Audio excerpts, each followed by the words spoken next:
Hey everybody, this is Alakai here. Today we've got 3 packs to open, only because we want to spend a little bit more time on our discussion section. Let's see what we got. I always want to try to include some booster pack openings. I find them really fun, and hopefully you do as well. This is a Storm and a Mr. Sinister. I'm getting really good at seeing what those dice are. Storm, Weather Witch. It's a common. Storm takes no damage from action dice. Pay, mask. Change the target of an action die that targets a character die to the character die of your choice, just evasion, just redirects, right? 2 and a mask for an X-Men. And a common, Mr. Sinister, Archvillain, 6 and a bolt for villain. While Mr. Sinister is active, if your opponent has no villains in the field, each of your characters gain +2 defense. Not bad if you're looking to get guys back into the field zone, so you can attack the next turn. Pack number 2. Ooh, come on, Pyro Rare. Come on, Pyro Rare. That's that girl, Marvel girl. Pyro Rare. Oh, so close. Pyrokinetic. 4 and a bolt villain. When Pyro attacks, pay up to bolt. Deal 1 damage to your opponent for each bolt spent. So you can do 2 damage, right? Every time he attacks, additional. Global. Pay a bolt. Draw and roll 2 die from your bag. Keep any bolt results rolled. Return the rest to your bag. Marvel Girl Telekinetic, 6 and a bolt. X-Men character. When fielded, spin each opposing character down 1 level if able.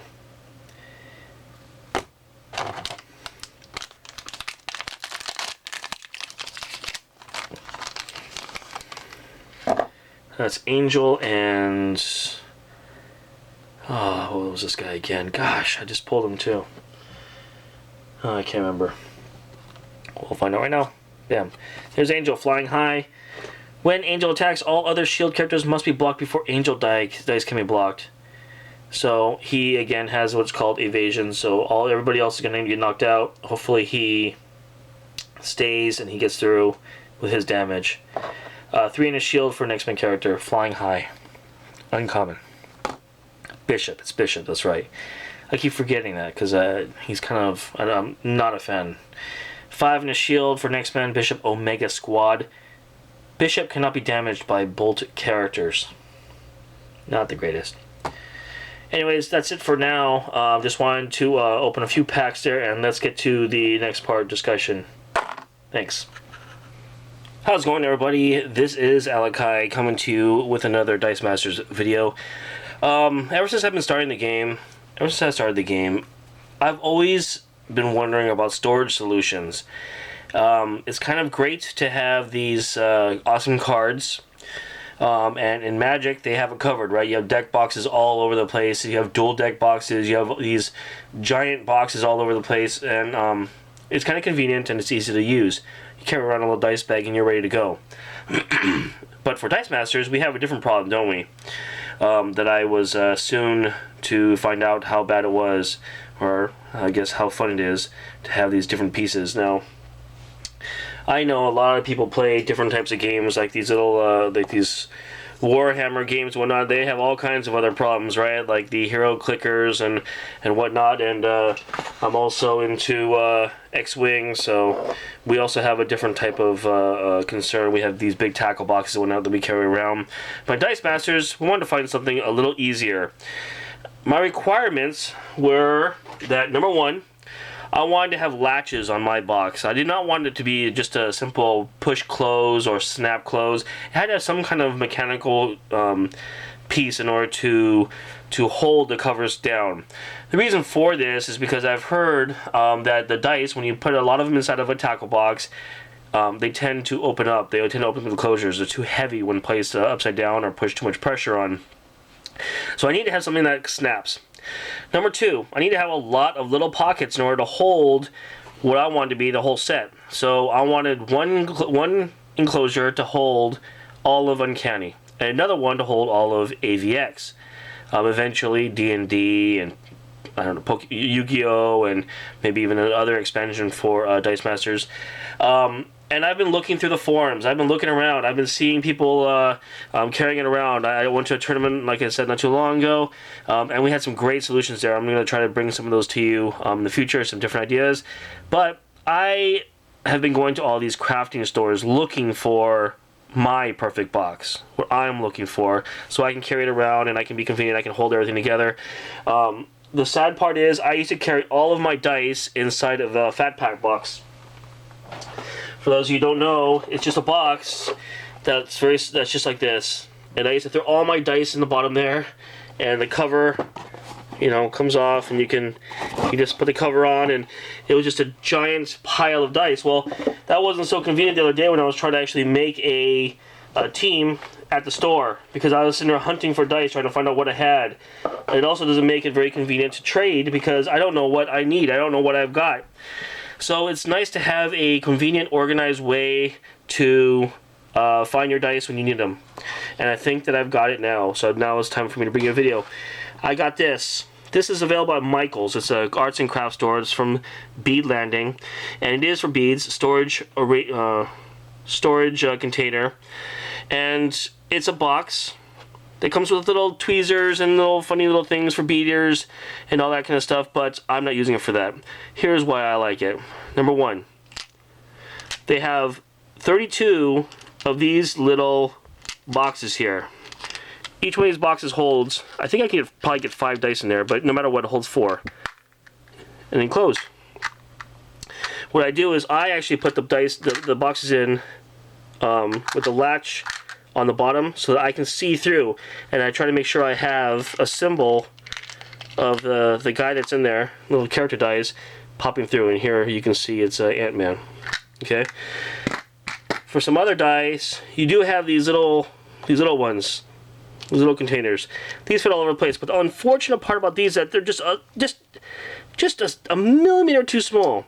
But on most of them, you can still snap the enclosure and get that down.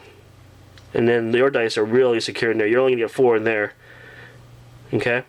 So you only need to do this for a couple of the different sets. So I suggest you do that for like the Mjolnir or the Professor X, when you only need to have like 1 die or 2 die of each. But I did this because this is for all of my my Wolverine in here. This is kind of what my case will look like at home. Another thing, awesome. They give you 2 of these in order to put into the middle of the case, and you're going to see the case in a second. So you can store all of your action dice and your character and your psychic dice. Now, if you bought 2 starter sets like I did, you've got a full set of these things extra, right? You've got 16 of those of psychic dice, and you've got a full set, 12 of those action dice there. So you need to know what to do with them. Well, I store them like this, and guess what? Once again, snap closure. Really cool. So now the case itself. I'll move these little guys down. How big is the case? Well, it's not too big. Let's put a little X-wing there. It's about that size. Well, you saw the actual dice themselves. Something to get the sizing down to see what it is. And inside, what do we have? We have all of the dice represented in here.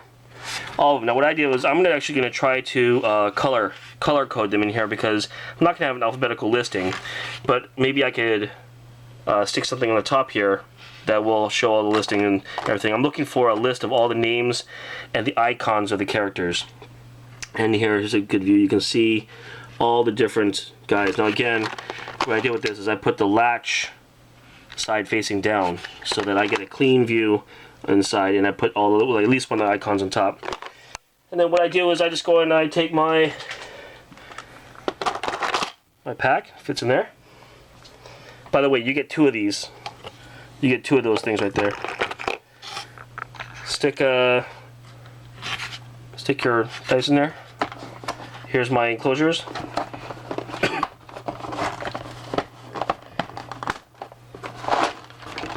And you are ready to go. You're ready to go. And that's how convenient and easy it is. Shake it around.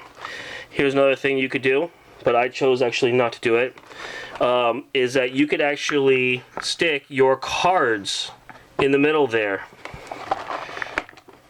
Let me give you an example of that. you want to take this out and you want to put a pack of the cards, or the regular deck boxes won't fit, but some of these other smaller ones will. It is a little bit more tough for the closure there, but you can actually get a deck box in there, which is amazing, right? You can hold all your action cards in there and everything, so that's pretty cool. And it will close, but it will close with a little bit more pressure. See, so it is, you know, you don't want to stick one in there that's got like, you know, 80 cards in that thing. But you can't use the regular Magic ones. You've got to use like the generic ones. You can only pick these up for like $1.50 or $1 or something if you've got it on good sale. So, anyways, hopefully that helps. Again, this is Michael's, and it is $12. But with Michael's, those of you who shop there know that they actually put out coupons all the time. So they're 40% off or 50% off, or during the holiday season right now, I'm just getting it for like 50% off. If you buy like $40, you can get more stuff off. But so the box is like $6. How about 2 of them? I don't have a lot of AVX, so don't make fun of me. There's my AVX box. It's got all these extra little small boxes that I just stored in there. But anyways, that's what I'll be using. Hopefully you like it. Hopefully it helps. Thanks, guys. Please like and subscribe. Bye.